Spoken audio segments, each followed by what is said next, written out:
네, 목요일 시장 이제 또 전략을 잡아봐야 되겠죠. 색다른 전략이라는 코너입니다. 한국투자증권 이프랜드 에어팀의 장용혁 팀장 나와 있습니다. 안녕하십니까? 네, 안녕하세요. 자, 뭐 해외 시장이 올랐다. 이거는 뭐 지나갔으니까 그렇고 이걸 반영을 제대로 해주느냐의 문제인데 어제는 보아가 팔았다. 가수 보아가 아니죠. 뱅크 오브 아메리칸 메릴 린치. 이름이 길어가지고 이 보아가 왜 팔았을까요? 네, 우선 시장 얘기서부터 보고 자세한 얘기는 뒤편에서 거기에 대한 답변을 드리도록 하겠습니다. 먼저 굉장히 답답하시죠? 바깥 분위기가 이렇지 않은 것 같은데 우리 시장만 좀 힘들게 돌아가는 것 같아서 답답합니다. 저도 요즘에 시장 보면은 답답합니다. 가장 중심이 되는 변화가 뭘지에 대해서 한번 생각해 봤으면 좋겠습니다. 우리 피부에 가장 먼저 와닿는 게 뭔가요? 우리가 장중에 수급표 보지 않습니까? 외국인들이 얼마 팔고 있다, 기관이 얼마 사고 있다, 팔고 있다. 이거에 대한 수급표를 보는데 요거 한번 보죠. 3월 들어서 외국인들의 현물 추이입니다. 외국인들의 현물 추이를 보시게 되면은 최근에 매도세가 옛날엔 이르지 않았어요. 2월 달에는 이르지 않았어요. 빨간색으로 붉게 물들어 있었는데 최근에 현물 수급표 보시게 되면은 이건 누가 보더라도 바뀐 부분입니다. 두껍게 팔고 있고요. 선물 계약수 면에서도 우려되는 모습을 종종 보여주죠. 그래서 이런 부분들 가장 객관적인 지표 아니겠습니까? 우리가 가장 먼저 확인할 수 있는 그렇게 되면은 예측하지 않고 따라간다라는 입장에서 봤을 때는 지금 현재 수급 패턴 변화는 분명히 문제 있는 겁니다. 시장이 강할 수 없다라는 거죠. 그러면 왜 이렇게 팔고 있을까에 대한 부분을 이제 가져가야 되는데 강한 스프레드를 타고 6월물로 넘어왔습니다. 지난 3월 동시 만기일 때 적극적으로 롤오버를 타고 넘어왔는데도 불구하고 시장이 안 좋다라는 거죠. 적극적으로 타고 넘어갈 때는 6월물에 대한 기대가 있었기 때문에 넘어간 겁니다. 근데 6월물로 넘어와서 지금 힘이 굉장히 안 좋죠. 전일 베이시스 종가가 1.46 콘덴고입니다. 좋네. 이렇게 말씀하실 수도 있는데, 6월 만기가 워낙 많이 남아가지고요. 이론 베이시스 자체가 높습니다. 지금 이론 베이시스가 1.48 콘된 건데, 그러면 괴리도를 보자는 얘기죠. 괴리도가 마이너스입니다. 0.02p 마이너스인데, 6월물까지 강하게 잔고가 타고 넘어왔으면, 이제 지금 순차익 거래 잔고가 4조 7,500억인데, 두꺼운 잔고는 계속되는 부담 아니겠습니까? 그래서 부담감이 지워진 상황이니까 프로그램 매도가 나갈 거다. 그래서 자료를 한번 보시면은요. 얼마나 나가는데? 라는 부분으로 한번 보여드리겠습니다. 괴리도가 마이너스를 찍었으면 우선 당장 차익 거래서부터 물건이 나가죠. 근데 보시는 것처럼 차익 거래가 두껍게 나가고 있는 상황은 아닙니다. 어제 500억 정도 나가긴 했는데 두껍진 않죠. 오히려 비차익 거래로 종종 두껍게 나갑니다. 이건 바스켓으로 파는 거 아니겠습니까? 그래서 괴리도 부분을 물론 상관이 있습니다만 크게 개의치 않고 주관적인 판단이 꽤 많이 들어가는 계정입니다. 두껍게 팔고 있어서 여기에 대한 이유를 찾아보자라고 보시면 될 것 같습니다. 일부는 삼성전자 때문에 그런 것 같다라고 얘기들을 많이 합니다. 삼성전자가 갤럭시 S4 언팩 이벤트가 소멸됐고요. FTSE 리밸런싱 때문에 매물도 꽤 있었고요. 삼성전자 중심 매도가 시가총액 1위, 거래소 기준으로 봤을 때 거의 19% 가까이 나오니까 이런 부분들이 분명히 부담이었을 겁니다. 그런데 저는 환율 부분 때문이라고 봅니다. 원달러의 최근 환율 환경을 한번 보시죠. 작년 중반 이후에 공통된 모습은 달러 인덱스는 좀 약화됐었고요. 지금 원달러 같은 경우에는 지속적으로 강세로 갔습니다. 그러니까 원달러 환율이 빠졌다는 거죠. 그러니까 달러는 약세로 가고 원화는 강세로 가는 분위기가 있어서 외국인들 돈 들고 들어오는데 아무 문제가 없었습니다. 근데 최근 방향성이 꽤 바뀌었다라는 거죠.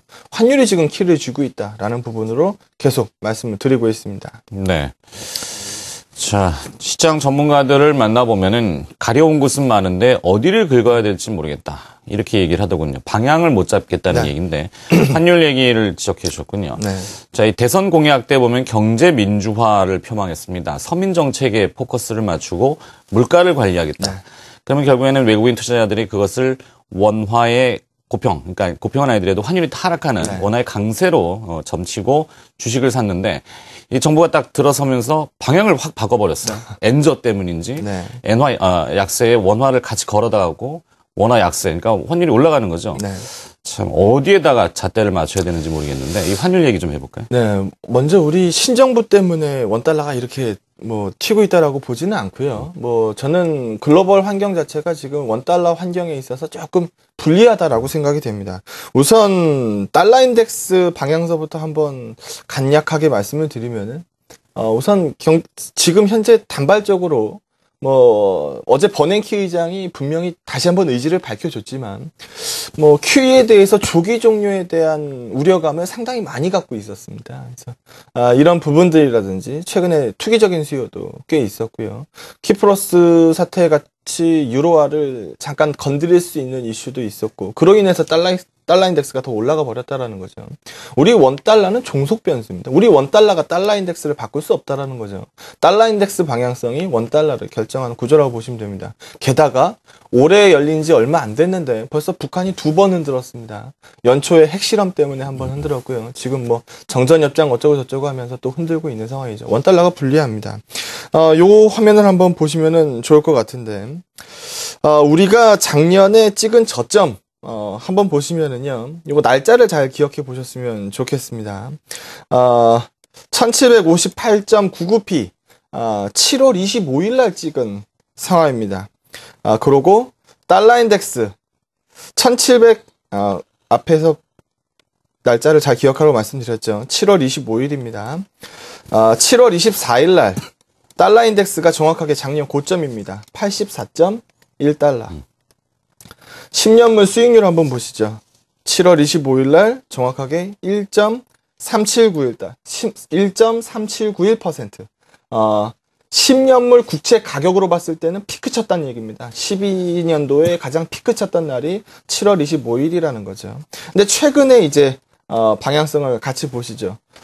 떨어졌고요. 맞고 떨어지고 있는 와중이고 달러 인덱스가 보시는 것처럼 다시 한번 과거의 피크치를 향해서 강하게 올라갔고요. 네. 국채 수익률도 최근 들어서 다시 방향성이 어느 정도 힘을 잃고 있다라는 거죠.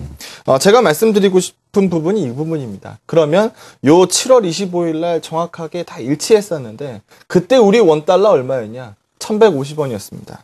이번에 저는 환율 밴드 면으로 봤을 때 1150원 선이 굉장히 중요할 것이라고 봅니다. 네. 1150원을 어느 정도 상단 레벨 테스트를 실시할 수 있다라고 보면 지수에 대한 반등 기대감을 가져올 수 있을 것 같습니다. 하지만 1150원도 뚫리고 더 튀어버린다라고 보면 시장이 부러질 수 있다라는 거죠.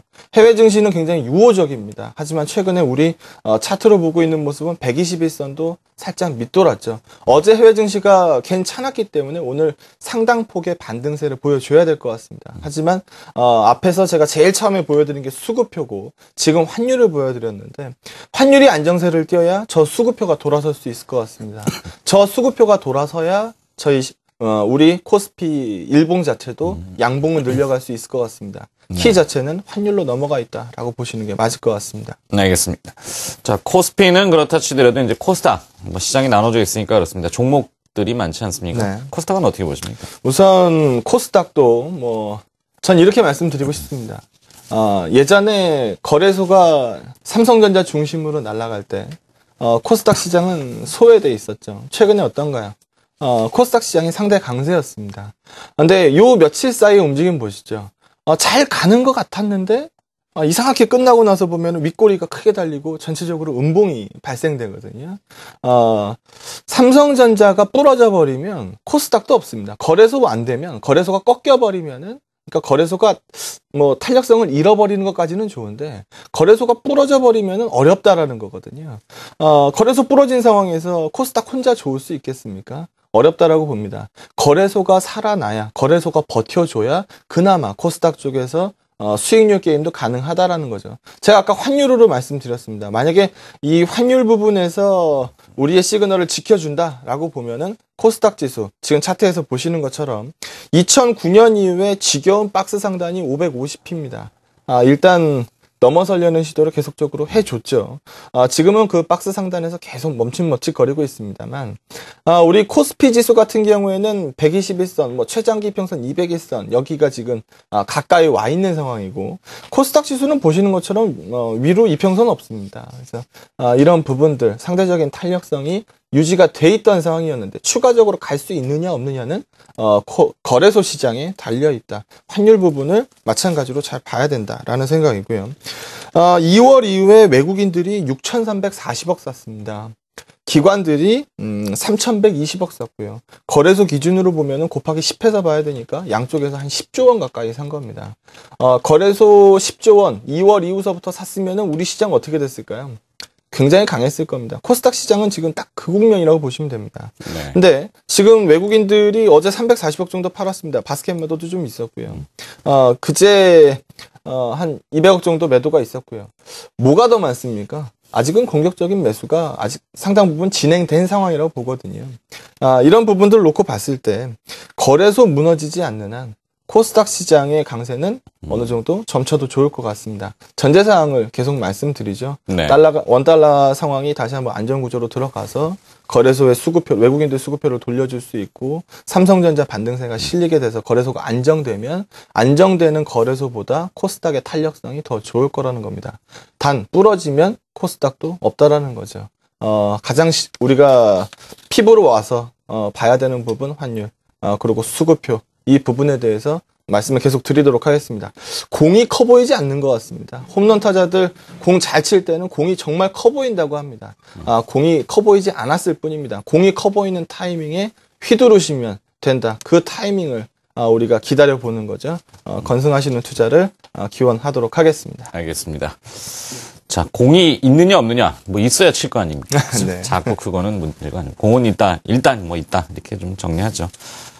색다른 전략이었습니다. 한국투자증권 이프렌드 에어는 뭡니까 근데?